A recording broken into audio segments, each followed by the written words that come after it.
moje prve misli su bile wow! To su bile prve misli. Bavio sam 3 godine. Predajem gitaru. U Brooklyn Melodies Music Center. U Brooklynu imam oko 40 učenika. Uglavnom učim mlađu djecu, ali ima tu i stariji raj. U Brooklynu možeš da naučiš klavir, gitaru, bas, bubanj, vokal, klavijature, ples, balet, sve živo. Znaš šta, čitao živo sam htio da dođem ovdje, bar jedan, pošto sam gledao puno dokumentaraca, znaš, u radnju ovog grada i sve, to mi je bilo mnogo cool, jebi ga, baš se potrefio ovaj grad, tako da ne znam, bio sam oduševljen. Definitivno mi malo kulturni šok više udari nego što sam očekivao da će da me udari. Mislim, očekivao sam da će biti... Nisam u stvari uopšte očekivao da će biti konzervativno i nije konzervativno, ali i dalje imaju neke stvari koje su, ne znam... Nisam ih očekivao, sve u svemu... prezadovoljan.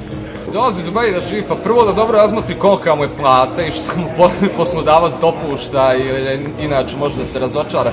Najveća je stvar što se može veliko razočarenje desiti, a to ne bi trebalo da se desi, jer je grad fenomenalan. Znači, ako se dobra kalkulacija napravi, dobro se istraži materija, dobro se zna šta se radi, koliko stvari koštaju ovdje, sve moguće.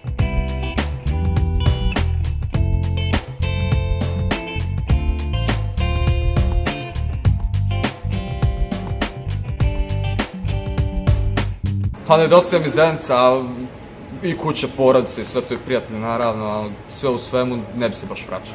Imam plan da dovedem mamu i tatu ovdje u narednih pola godina. U slobodno vrijeme volim da pravim muziku, volim da editujem videa, volim da snimam videa, volim da fotografišem i to mi je nekako najviše okupira vrijeme. A ovdje, hvala Bogu, ima šta se fotografišu, tako da... Volim televiziju, gledam televiziju, obožavam da gledam dokumentarce, to me je dovelo nekako ovdje, mislim. To mi je bilo nešto in.